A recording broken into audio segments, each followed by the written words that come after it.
Santiago, Chile, a city of contrasts, where modern skyscrapers stand against a breathtaking backdrop of the Andes, and historic neighborhoods blend seamlessly with a bustling cosmopolitan atmosphere.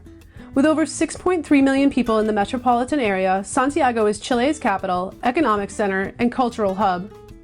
But what's it really like to slow travel here for a month? Is Santiago as expensive as people say? How does it compare to Buenos Aires? And is it really unsafe? In this video, we'll break down exactly what we spent living in Santiago for a month. Accommodations, food, transportation, activities, and more. We'll also give you a tour of our Airbnb so you can see what nearly $1,800 a month gets you in the city. We arrived in Santiago after a 23-day cruise from Buenos Aires, and instead of heading straight into the city, we took a full-day tour through Valparaiso, Vina del Mar, and a winery in the Casablanca Valley. We'll talk about whether it was worth it and how it compared to just flying into the city. Before arriving, we had heard all kinds of things about Santiago, that it was unsafe, dirty, and incredibly expensive. But just like Buenos Aires, we found that most of those concerns were exaggerated. Santiago turned out to be clean, modern, easy to navigate, with a great metro system, plenty of shopping, and a food scene that kept us busy. The weather? Hot in the afternoons, but cool and comfortable in the mornings and evenings. So what was slow traveling through Santiago for a month really like? Let's dive into everything we spent, where we stayed, what we did, and how it compares to Buenos Aires. If you're new here, we're two traveling after one, a couple of empty nesters on a mission to explore the world and share all the tips we pick up along the way. Like and subscribe to our channel for everything slow and nomadic travel, practical tips, destination guides, and in-depth information to help you plan your next adventure. One of the biggest surprises in Santiago compared to Buenos Aires was exactly how easy it was to pay for things. Gone were the days of searching for ATMs, monitoring fluctuating exchange rates, or carrying wads of cash. In Santiago, everywhere accepted Apple Pay, Google Pay, and credit cards. We did not take our credit cards out of our wallets once. If you're coming here, you can leave most of your cards at your apartment or your hotel and just carry one card in your wallet as a backup. Before arriving, we withdrew $100 in Chilean pesos while on the cruise, thinking we might need some cash. We had a hard time using it. The only time we paid in cash was at one small local shop that didn't take cards. Otherwise, we had never had to use an ATM in the city. In restaurants, tipping is a standard 10%, and the bill will usually show it, suggested at the bottom. The server should always ask you if you want to include it before charging your card. Servers will bring a wireless credit card machine directly to your table to process the payment, so no handing off of your card and no worries about fraud. We loved how streamlined the payment process was here. It felt modern, convenient, and safe. We booked our 31-night stay through Airbnb for $1,748.77. Plus we spent an additional $13.03 in laundry costs. Our one-bedroom apartment was located on the 17th floor, offering amazing views of the city and the Andes Mountains. It had a large balcony, a basic but functional kitchen, a decent-sized couch, and super fast Wi-Fi with speeds of 468 megabytes per second down and 261 megabytes per second up. The building amenities included a small gym, a pool, 24-hour security, a laundry room that used an app called Pronto Pay. Each wash and dry cycle was about $1.60 per load, and the app works seamlessly with our foreign credit card. The apartment was well maintained and came with clean sheets and towels, which were always refreshed weekly. The hot water and water pressure were great, something that's always a bit of a concern in long-term stays. The downsides? It came with almost no basic supplies. No dish soap, no trash bags, no laundry detergent, and only 2 rolls of toilet paper. We could have asked our host for more, but it was easier to just pick them up at the grocery store. The air conditioner leaked on our first night, but to our host's credit, he sent a technician out the next day and had it fixed immediately. The toilet seat was really old and worn, which wasn't a big deal, but a minor annoyance. Overall, though, we really liked the apartment. It was comfortable, well located, and had great security. We stayed in the Providencia neighborhood, and we highly recommend choosing a place to stay near the L1 subway line for easy access to everything. Some of the popular neighborhoods are Providencia, which has a great mix of busy and quiet, with plenty of shops, restaurants, and grocery stores. There was visible security always around, and we felt comfortable walking around. El Golf, which is a modern, high-end business district with sleek buildings. It's very quiet at night and on the weekends, since it's more of an office area. Las Condes is an upscale neighborhood and where most of the luxury hotels are located. It's safe and beautiful, but eating out there can be more expensive. Wherever you stay, just make sure it's close to the L1 metro line for easy access to Santiago's main attractions. We met a few fellow nomads who stayed near La Moneda, the government district, and said they didn't really feel as safe at night. That area has more visible homelessness and prostitution on the streets after dark. While we didn't personally stay there, we'd recommend being cautious if considering that neighborhood. Overall, we found Santiago to be a modern, easy-to-navigate city with great accommodations, a seamless payment system, and plenty of areas to choose from, depending on your travel style. Next, let's dive into what we ate, spent on food, and some of our favorite meals in Santiago. One of our favorite parts of slow traveling is exploring the local food scene, and Santiago did not disappoint. From traditional Chilean dishes to international cuisine, the variety and quality of food here made every meal an adventure. We spent $1,736.88 eating out for the month. We indulged in classic Chilean street food, like lomito sandwiches from Fuente Almeña, which were stacked high with pork, sauerkraut, tomato, and mayo, and the famous completo hot dogs from Domino, overloaded with toppings. We explored international flavors too, enjoying Indian food at Curry and Kebab, Chinese at Mili Mili, and tacos and fajitas at Jalisco. For drinks and socializing, we stopped by Bocaneras, an incredible wine bar with an extensive selection of Chilean wines, and we had some fun nights out at Bar La Cerveceria Providencia. Of course, the highlight of the month was our 16-course tasting menu at Barago, ranked number 26 best restaurant in the world, which accounted for $725 of our food budget. We also treated ourselves to a classic steakhouse experience at La Cabrera, where we enjoyed a perfectly grilled ribeye, grilled provolone cheese, and a classic Chilean salad for $110.16. One thing we noticed right away is that Chileans love mayonnaise. It's on everything: sandwiches, hot dogs, fries, you name it. If you're not a fan, be sure to ask for it on the side. I kept thinking it was mozzarella in the pictures, but nope, it was mayo.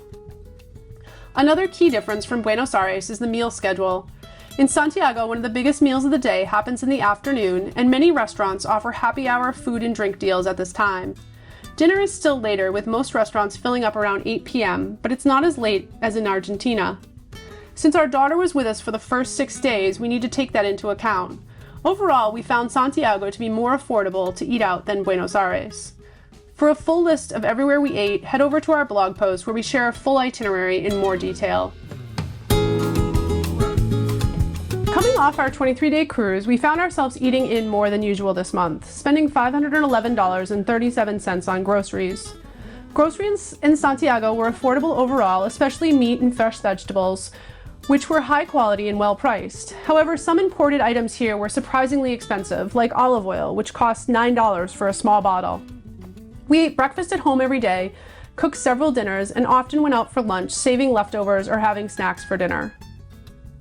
Grocery stores in Santiago were modern, easy to navigate, and well stocked.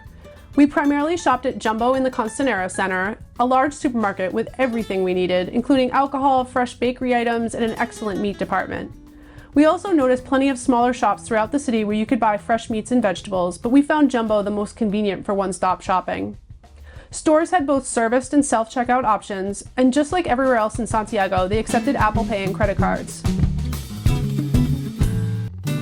This month, we didn't have any doctor visits or illnesses, so our health and wellness spending was relatively low, spending $82.47. We purchased basic toiletries like shampoo, mouthwash, and body soap for the month. Since we go through about 1 bottle of each per month, we typically buy them upon arrival rather than packing them. These items were affordable and easy to find at local supermarkets and pharmacies. Since our next flight to our destination, Peru, includes checked bags, we planned ahead and bought full-size bottles, knowing that we could take any leftovers with us. One thing we noticed is that shaving cream is surprisingly expensive, with prices starting at about $9 a can. One splurge this month was a pedicure for the 3 of us since our daughter was visiting. At $18 each, it was a fun treat and a way to spend some quality time together. Overall, Santiago made it easy and affordable to stock up on essentials, and we didn't run into any unexpected health-related expenses. Staying connected in Santiago was simple and affordable, and we spent just $23 for the entire month. Dan had leftover GigSky data from our cruise, which lasted until the 30th of the month, and once that expired, he used my hotspot. We purchased a 30-day Airlo eSIM with 20 gigs of data for $23. Unlike in Buenos Aires, where getting a local eSIM was straightforward, we found that in Santiago, you need to be a resident or have a Chilean number in order to get a local SIM. Since our phones only accept eSIMs, we needed to use a virtual service. For the last day of the month, we used GigSky's free 100 megabyte plan. It's a great backup option that allowed us to order Uber to the airport without paying for extra data. Another option is the Firsty eSIM app that you can use when you need short periods of data. It gives you free data for watching 30-second ads, and you can add unlimited for €1 a day. We'll include the link to both of these options in the description below. Santiago also had plenty of free public Wi-Fi, including our Airbnb, malls, restaurants, and stores. Our Airbnb Wi-Fi was fast and reliable, making it easy to work, stream, and stay connected. Overall, staying connected in Santiago was effortless. One of the best things about Santiago is that so many of its top attractions are completely free. We spent $199.87 on entertainment for the month. From beautiful parks to historic sites and museums, we spent much of our time exploring without spending a dime. We took in the stunning views of Santa Lucia Hill, toured La Moneda Palace, and visited the National Library, a mix of outdoor adventures and cultural highlights that made Santiago feel both modern and deeply rooted in history. We'll be putting out a full video of everything we did, but here's what we did spend money on this month. For $70, we booked this full-day tour and went with some nomads we met in Santiago. We're actually hoping to meet up with them again in Cusco for an ATV tour of the Rainbow Mountain. This tour took us to Yeso Dam, the Morales Glacier, and several small towns along the way, including a stop at El Tinco Tunnel. The scenery was absolutely breathtaking, and if you have the time, we highly recommend heading up to the Maipo Canyon. The Chilean Museum of Pre-Columbian Art. Admission was $12 per person. This museum was one of the best we've ever visited in South America. The collection was extensive, beautifully curated, and well worth the visit. If you're interested in the rich history of indigenous cultures, this is a must-see. A wine tour. This tour was about $22 each, and we spent $27 on 3 bottles of wine. Another trip we did with fellow nomads. This tour took us to one of the last remaining family-owned vineyards in the region. The experience was incredibly informative, and of course we couldn't leave without picking up a bottle of wine or 3. The Funicula and the Gondola. Round-trip tickets for 3 was $25.02. We did this round trip with our daughter, taking both the Funicula and the gondola to enjoy Santiago's best panoramic views. In hindsight, one-way tickets probably would have been enough, but we wanted the full experience. The Sky Constanera Center. At 300 meters tall, this is one of the highest observation decks in Latin America. It cost $35.98 for the 2 of us. We went for sunset, had a couple drinks, and stayed for a few hours soaking in the view. If you want stunning aerial views of Santiago, this is absolutely worth doing.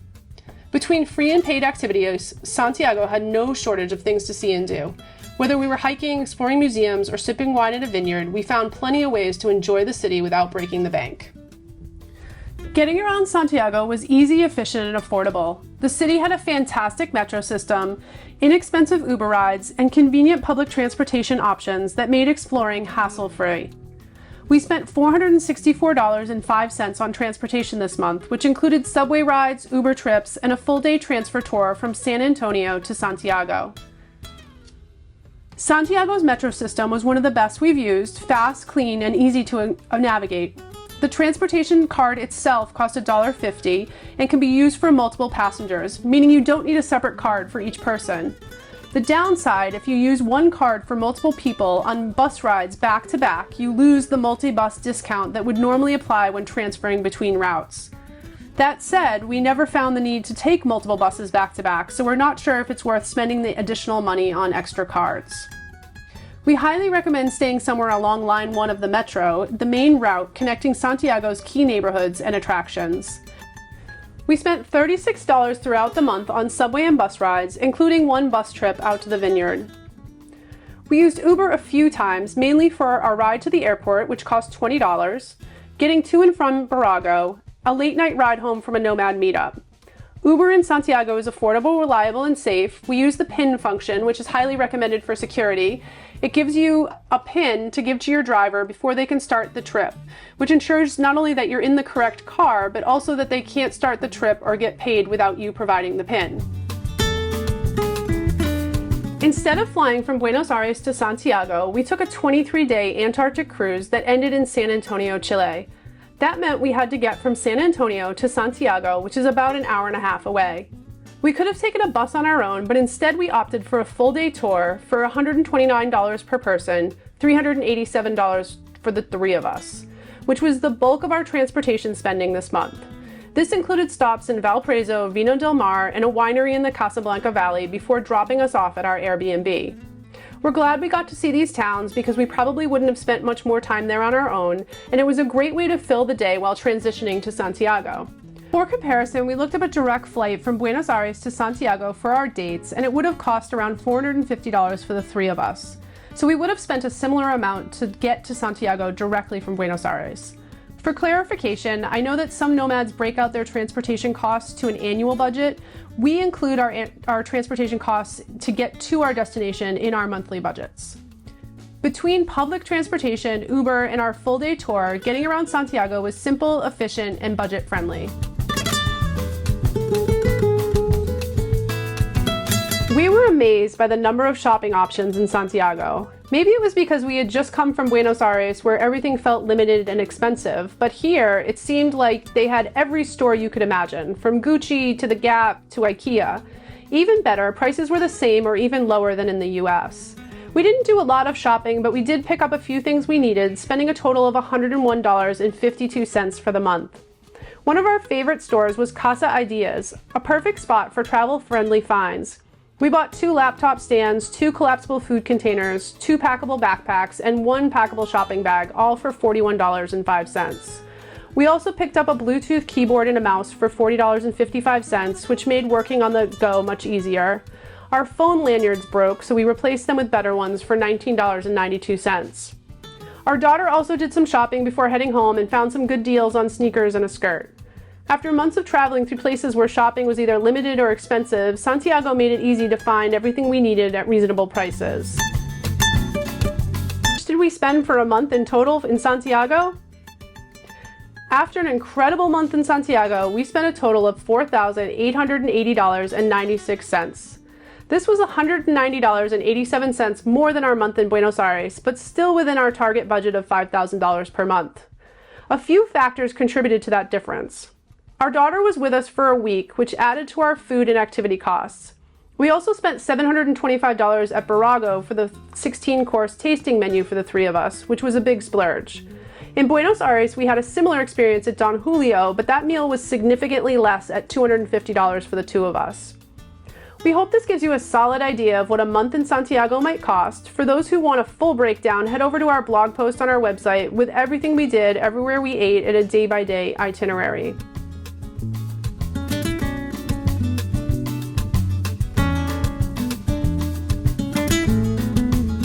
We get asked a lot about safety. In both Buenos Aires and Santiago, we felt safe using regular city precautions. We kept our bags in front, watched our phones, and used anti-theft bags. Several locals in Santiago warned us to be careful, especially in tourist areas, but this was similar to what we heard in Buenos Aires. Public transportation in both cities could get crowded, which meant a higher risk for pickpocketing, but we never had any issues. Over the next few weeks, we'll be releasing more in-depth videos about what we did, where we ate, and our favorite experiences. If you enjoyed this video, give it a like, and don't forget to subscribe for more slow travel guides and budget breakdowns.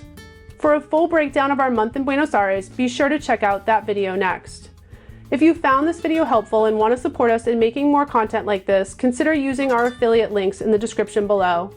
It doesn't cost you anything extra, but it helps us continue sharing in-depth travel guides, budget breakdowns, and destination tips. We truly appreciate all your support, whether it's through using our links, liking a video, or just following along on our journey. It means the world to us. Until next time, happy travels!